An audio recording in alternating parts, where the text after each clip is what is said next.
Hello anime lovers, welcome to Viking anime explain channel पर।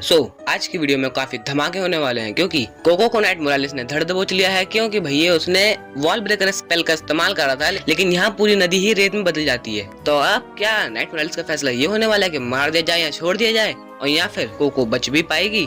तो देखते हैं आगे क्या होने वाला है। विच टेलियर की कहानी का एपिसोड 8 को हम कवर करने वाले हैं इस वीडियो में। तो कहानी वहीं से शुरू होती है, यहाँ से पहले खत्म हुई थी। यहाँ नाइट मोरालिस यहाँ कोको की याददाश्त मिटाने ही वाले थे, लेकिन इतने में ही एगॉट उन्हें समझाने की कोशिश कर रही होती है, लेकिन उन्हें तो कोई फर्क ही नहीं पड़ रहा था। लेकिन उनके लिए तो नियम होते हैं ना भाई। तो इतने में ही यहाँ पे रीचे आ जाती है और वो जो डिवाइस होता है बोलो तो जिससे वो याददाश्त मिटाने वाले थे वो उसे हटा देती है, उनके हाथ से गिरा देती है। तो यहाँ उनकी जो पेननेट्स बेल्ट होती है वो भी जलने लग जाती है। इधर कोको और एगॉट जमीन पे गिरने ही वाले थे, लेकिन वही ड्रैगन डिसेबलर कुशन से बच जाते हैं, मतलब वही टेटिया का बादल वाला स्पेल। तो यहाँ पे ये बचते ही हैं, लेकिन इधर वो सोच रहे होते कि अब ये नमूने बच्चे कहाँ से आ गए। लेकिन रीचे कहती है कि भाई मुझे ऐसे बड़ों से काफी नफरत है जो बच्चों को सिर्फ बच्चे समझते हैं। इतने वो कह ही रहे होते हैं कि हमें तुमसे यहाँ कोई भी लेना देना नहीं है, हमें तो बस उस लड़की की याददाश्त मिटानी है और कुछ नहीं। और उधर स्थिस के पीछे से भी आवाज आती है। जो लोग दूसरों की बात को सुनना ही नहीं चाहते हैं वो लोग और क्या कर सकते हैं। और यहाँ पे मास्टर के फ्री भाई अपनी रेन क्लेवर स्वॉर्ड स्थिस के ठीक कंधे पे ताने हुए थे। तो इधर स्थिस भी कहता था अच्छा ये सारे स्टूडेंट्स तुम्हारे हैं, अब समझा,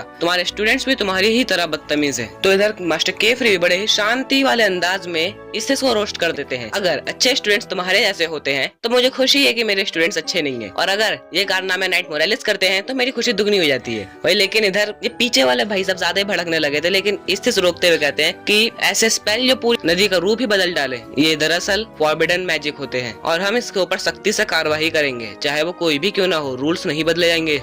मास्टर कीफ्री कहते भी हैं कि मैंने कभी भी अपने स्टूडेंट्स को ऐसे मैजिक या फिर ऐसी चीजें खरीद कर नहीं दी जिससे वो इतने बड़े लेवल के मैजिक ड्रॉ कर पाए। इसिस कहता है कि तुमने नहीं, लेकिन क्या पता ब्रिम कैप्स ने दे दी हो। लेकिन इधर भाई इनकी बहस को रोकते हुए उलरोगियो कहते हैं कि तुम लोग ऊपर ही उड़ते रहोगे या फिर यहाँ पे मदद भी करोगे। तुम्हें क्या लगता है मैजिक किस लिए होता है? जो लोग मैजिक नहीं कर सकते कम से कम उनकी मदद तो करो। मुझे लगता है ये बच्चे तुमसे ज्यादा समझदार है बेवकूफो। सच कह रहा हूँ भैया, शब्द यही थे मास्टर उलरोगियो के। तो इधर चलो मास्टर उलरोगियो की बातें इनके पल्ले पड़ते हैं, जब ये मदद करने लगते हैं। तब यहाँ कुछ के पापा, मतलब मेरे को इनका नाम पता चल गया, इनका नाम है दागदा, ठीक है ना। वैसे नाम तो थोड़ा अजीब लगा मुझे, लेकिन फिर भी किसी का नाम का मजाक नहीं बनाना चाहिए, ठीक है ना। तो इधर ये नाइट से कह रहे होते हैं कि आए पेन नेट से कोस्टस ठीक हो जाएगा। मैंने देखा था तुमने बड़े ही आराम से इन पेन नेट्स को ठीक कर दिया था, क्या ऐसा कोई स्पेल है? लेकिन वो नाइट कहती है कि पेन नेट से ठीक नहीं होगा, ज्यादा से ज्यादा बस खून बहना रुक जाएगा। मैं इसे कालन टाउन ले जाऊंगी, शायद वहाँ पे कोई ढंग का डॉक्टर मिल जाए। लेकिन भाई वो इस लड़की का हाथ पकड़ लेता है, बताओ, खुलेआम हाथ पकड़ लिया। खैर, लेकिन भाई वो उसका हाथ छुड़ाते हुए उससे धमकी देती है कि तुम क्या चाहते हो, मैं यहीं पर छोड़ जाऊं। और इधर यहाँ पे सारा काम निपटाई देते हैं। यहाँ पे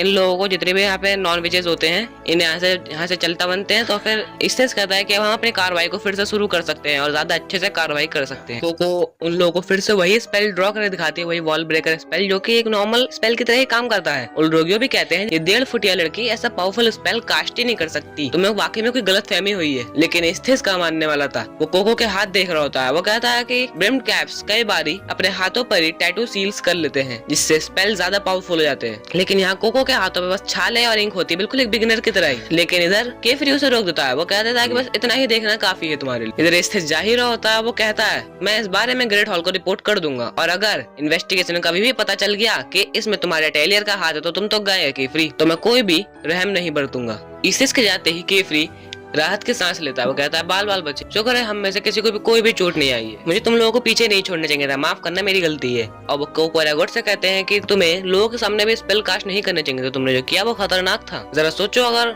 उन्हें मैजिक का सीक्रेट पता चल जाता तो उनकी याददाश्त मिटानी पड़ती, और यादें जो सबसे कीमती चीज होती है अगर वो ही नहीं रहेंगी तो वो अपनी जिंदगी का सबसे बड़ा हिस्सा गवा देते हैं। इसलिए हमें हद से ज्यादा सावधानी बरतनी होगी। लेकिन तुमने जो आज किया वो काफी कमाल का था, इसलिए एगॉट मैं तुम्हारे लिए दूसरे टेस्ट का इंतजाम करूंगा। इधर मास्टर केफ्री भी कह देते हैं कि फिर तुम मेरे साथ बाहर के काम करने चल सकती हो, और इधर एगॉट भी खुश हो जाती है। लेकिन इधर टेटिया कहती है कि ऐसा कैसे हो सकता है, हमें भी तो मौका मिलना चाहिए। लेकिन मास्टर केफ्री कह देते हैं कि तुम तो अभी सही से प्राइमरी स्पेल कास्ट ही नहीं कर पाती हो ना, तुम्हें भी काफी मेहनत करनी पड़ेगी टेटिया। मतलब मुंह पे बेइज्जती कर दी। इधर रीचे भी कहती है कि मुझे टेस्ट से नफरत है, मुझे कोई प्रॉब्लम नहीं। इधर एगॉट वापस जाके अपने प्रैक्टिस करना चाहती थी, तो वो कहते हैं कि हमें थोड़ा काम निपटाना ही होगा। यहाँ पे यहाँ जो रायता फैला है इसे भी तो समेटना है। हम इधर स्थिस की टीम को देखते हैं, यहाँ ये बंदा कह रहा होता है, वैसे इसका नाम मैं नहीं जानता, जब पता चलेगा तब बता दूंगा आप सब। तो ये कहता है कि क्या पता उस लड़की का ही सब में हाथ हो, वैसे भी उसकी अफवाह तो है ही कि उसका फॉरबिडन मैजिक में हाथ था। इसे कहता है क्या तुम उसका बात को साबित कर सकते हो, क्या तुम उस क्रिस्टल से भरे घर में कुछ मिला? या फिर ऐसे ही कहता है कि वहाँ तो कुछ भी जानना बिल्कुल ही इम्पॉसिबल था, वहाँ पे जानकारी मिल ही नहीं सकती। इधर यूस्टिस भी कह रहा होता है कि एक छोटा पत्थर गिरने से ही पूरी नदी का ये हाल हो सकता था, एक खूबसूरत नजारा बर्बाद हो जाता, पूरी नदी सूख गई है, हो सकता है वो लड़की ही वो पत्थर हो और उसके गिरने से पहले ही मैं उसे मिटा दूंगा। और इधर मास्टर उल्रोगियो जो कि मतलब स्टोन पर ही ड्रॉ कर रहे होते हैं, जिसे देख के कोको भी काफी एक्साइटेड होती है। तो केफरी बताते हैं कि असल में उल्रोगियो के पास एक खास पेन है, इसे सीवर वायर कहते हैं, इसे ये स्टोन पर भी बिना किसी तकलीफ के ड्रॉ कर सकता है। हालांकि एक टेम्परेरी जुगाड़ है लेकिन फिर भी काम हो जाएगा। वहाँ पे वो एक तरीके से सैंड का ब्रिज तैयार कर देते हैं और वहाँ पे नदी भी बहना शुरू हो जाती है। मतलब एक तरीके से सब कुछ ठीक होने ही लगता है। इधर मास्टर केफरी को कोको की हैट और उसकी इंक मिलती है, जिसे वो वापस कर देते हैं और कहते हैं कि तुम्हें अपनी चीजों का ध्यान रखना चाहिए, इन्हें खोना चाहती हूँ क्या। इधर कोको उसे इंक की बोतल को देखते हुए कहती है कि ये थोड़ा अजीब है, मुझे लगा था इंक थोड़ी खाली है लेकिन ये तो पूरी बोतल भरी भी है। कोको को लगता है कि एक मैजिकल इंक पॉट है, इसलिए तो उसमें इंक बार बार भरती रहती है, लेकिन मास्टर केफरी उससे वो देखने के लिए लेते हैं तो उन्हें भी थोड़ा अजीब लगता है। इधर हम एक बड़ी ही अजीब सी जगह देखते हैं, थोड़ी वियर्ड सी जगह पे, जहाँ पे वही ब्रिम कैप विच वही मास्क वाला जिसने कोको को वो बचपन में ही वो मैजिक बुक भिड़ा दी थी ना, वही वाली, तो वही वाला बेच बैठा होता, जहाँ वो अपने आप में बड़बड़ा रहा होता है कि मैजिक बस एक झूठ है, मैजिक ड्रॉ करने बैठो, अपने इन्हीं हाथों से खूबसूरत स्पेल ड्रॉ करो, लेकिन तुम्हारे हाथ बिल्कुल पूरे इंक में घिर जाते हैं। लेकिन वो यहाँ पे वो बंदा लिटरली अपने हाथ को काट के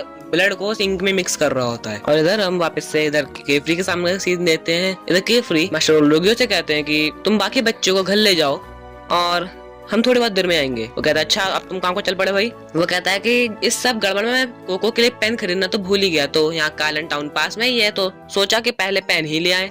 तो मास्टर उल्रोगियो कहते हैं तो ठीक है, तुम आते हुए मेरे लिए एक सिल्वर नेक्टर वाइन ले आना। हाँ मैं ले आऊंगा, तुम्हारे लिए एक नई बोतल और एक पुरानी बोतल भी। बोलो कैसा रहा? बहुत बढ़िया। इधर केफरी और कोको कालन टाउन के पास ही होते हैं और यहाँ वो मतलब स्टेरी स्वार्ड्स में ही होते हैं, लेकिन वहाँ दरवाजा ही गायब था, मतलब दुकान बंद थी। केफरी इधर दरवाजा ढूंढने की कोशिश करता है लेकिन इतने में यहाँ पे तारत आ जाता है। तो केफरी कहता है कि माफ करना, दरअसल हमें मिस्टर नोवा से बात करनी थी। तारत वहाँ डोर का हैंडल लगा देता है और वहाँ पे दरवाजा अपने आप आ जाता है और ये सब अंदर जाते हैं तो यहाँ का सीन बिल्कुल ही चेंज होता है। मतलब बोलो तो कोको भी देख के हैरान होती है कि ये जगह पिछली बार से पूरी अलग है, बस पेड़ वही है। तारत भी कहता है कि मैजिक डॉग नॉक्स मतलब एकदम अलग ही कमरा होता है, क्या तुम्हें नहीं जानती? मतलब यहाँ पे कोको बारे में जानती नहीं थी, वैसे शायद मैं भी नहीं जानता था, मैं क्या बताऊँ। तो इधर की बताता है ग्रैंडपा तीसरी मंजिल पर है, आप वहीं पे आके मिल लीजिए। इधर ये दोनों जा ही रहे होते हैं, लेकिन तो इधर तारत को बताता है कि तुम्हारे पैर पे चोट लगी है, तुम्हें मरहम पट्टी कर लेनी चाहिए। इधर वो कोको उसके साथ चलती है और वो देखती है कि यहाँ पे काफी सारे अनोखे अनोखे चमकीले पाउडर्स होते हैं। तो इधर तारत उससे कहता है कि प्लीज इनका छेड़खानी मत करना, ये मैजिक डाइज होते हैं, तुम इन्हें मैजिक का असर बदलने के लिए इंक में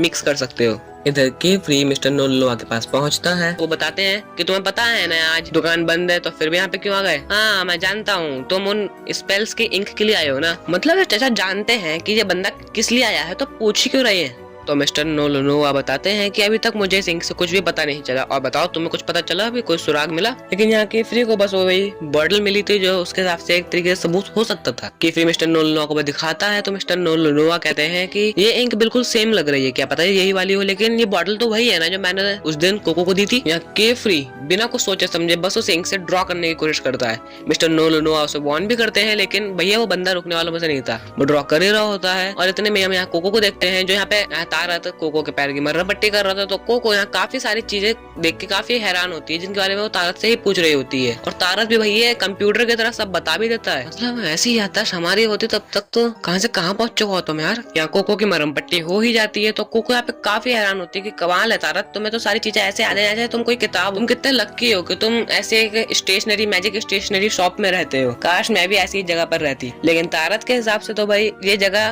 किसी भी अटेलियर के मुकाबले काफी ज्यादा फीकी पड़ जाती है। वो कहता है कि तुम एक अटेलियर में रहती हो जो कि यहाँ से तो काफी ज्यादा ही बेहतर हो। वो कहती है तो क्या तुम किसी विच के स्टूडेंट नहीं हो? इधर तारत भी अपने दांत पीच लेता, मतलब कुछ तो ट्रॉमा है बाबा। एक शेल्फ पे रखी हुई एक लाल पाउडर के बारे में पूछती है, एक रेड पाउडर के बारे में, लेकिन यहाँ तारत को पता ही नहीं, मतलब उस चीज के बारे में वो नहीं जानता। वो पूछ रहा था कहाँ पे वो लाल पाउडर जो शेल्फ पे जो रखा हुआ है। मतलब कोको सीढ़ी पर चढ़ी हुई है, बिल्कुल इशारा कर रही है, लेकिन बंदे को फिर भी नहीं दिख रही है। यहाँ तो एक्टिंग कर रहा है, यहाँ तो वाकई भी नहीं जानता है। खैर इतने में ही वहाँ काफी तेज ब्राइट रोशनी आती है और यहाँ पे दोनों ही गिर जाते हैं। अब यहाँ पे देखते हैं कि ये दोनों ठीक तो होते हैं, लेकिन यहाँ जितनी भी बॉटल्स थी सारी की सारी नीचे गिर जाती हैं। कोको को लगता है कि चलो कोई टेंशन वाली बात नहीं है, कोई भी बॉटल टूटी नहीं है, हम सबको वापस रख देंगे।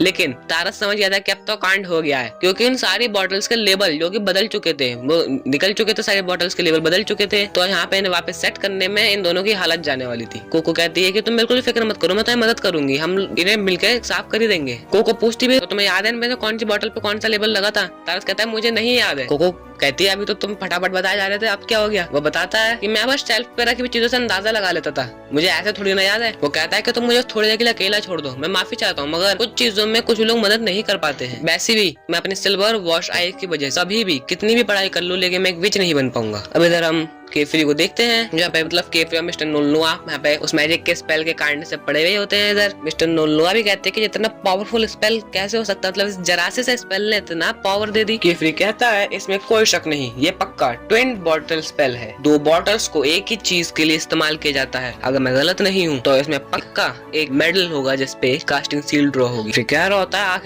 आखिरकार मुझे एक तो सुराग मिला जिससे मैं उन तक पहुंच सकूंगा। मिस्टर नोलनुआ कहते हैं कि केफरी तुम ये क्या कह रहे हो, ये बहुत खतरनाक है, मुझे इसके बारे में ग्रेट हॉल को रिपोर्ट करनी चाहिए। लेकिन केफरी मना कर देता है, आप ऐसा कुछ भी नहीं करेंगे, बेहतर यही रहेगा ये बात हमारे ही बीच में रहे, किसी को यह भी पता नहीं चलना चाहिए कि ऐसी किसी चीज के बारे में हम जानते भी हैं। मिस्टर नोलनुआ भी काफी घबराए भी होते हैं, तुम ये क्या कह रहे हो केफरी, तुम जानते हो ना ये कितना खतरनाक हो सकता है, तुम आखिर करना क्या चाहते हो, तुम्हारे दिमाग में आखिर चल क्या रहा है, क्या करने वाले हो तुम इस सिंह के साथ? ऐसी तो किसी चीज को एग्जिस्ट भी नहीं करना चाहिए, तुमने देख लिया ना कितना पावरफुल चीज है। केफरी हम माफी मांगते हुए उस बोतल को वहीं पर रख देता है। इधर हम कोको को देखते हैं जो यहाँ पे बाहर ही बैठी भी होती है और यहाँ पे शाम भी होने लगती है। मास्टर केफरी आते हैं और कहते हैं कि माफ करना कोको, दरअसल यहाँ पे बात तुम्हारी इंक की है, मुझे लगता है कि उन्होंने गलती से ही सही लेकिन तुम्हें काफी महंगी चीज दे दी थी, इसकी भरपाई के लिए देखो मैंने तुम्हारे लिए नया बैग खरीद लिया। कोको जिसे देख के काफी खुश भी होती है, उसे वो बहुत पसंद आता है। कोको पूछती है मास्टर केफरी आखिर सिल्वर वॉश क्या होता है? बताते हैं कि सिल्वर वॉश एक बीमारी है जो कि जन्म से ही होती है, इससे तुम्हें पूरी दुनिया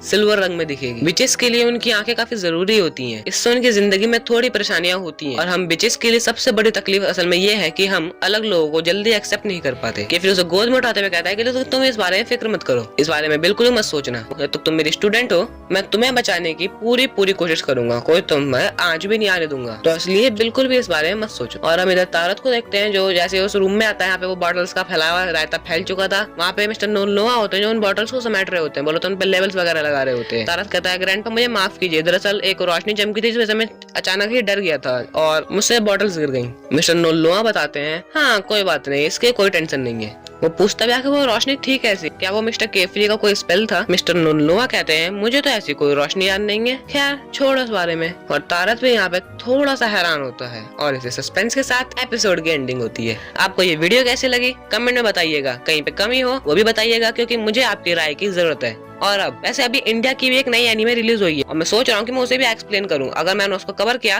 तो आप उस पर सपोर्ट दिखाइएगा क्योंकि भाई वो इंडिया की एनीमे है, अगर हम इंडिया की एनीमे को सपोर्ट नहीं करेंगे तो भाई अपने इंडिया एनीमे पे पीछे रह जाएगा, इसलिए उस पर भी सपोर्ट दिखाना, जल्दी ही वीडियो लाऊंगा। और अब बात करते हैं म्यूजिक की। अगर आपको ये म्यूजिक पसंद आया तो डिस्क्रिप्शन में लिंक है, 100% कॉपीराइट फ्री है, इसी एनीमे के लिए क्रिएट किया गया है, आराम से डाउनलोड करके इस्तेमाल कीजिएगा, बस आप अपने डिस्क्रिप्शन में वाइकिंग एनीमे एक्सप्लेन चैनल को मेंशन कर दीजिए। तब तक के लिए टेक केयर, फिर मिलेंगे किसी और दिन किसी और एनीमे के साथ, तब तक के लिए सायोनारा।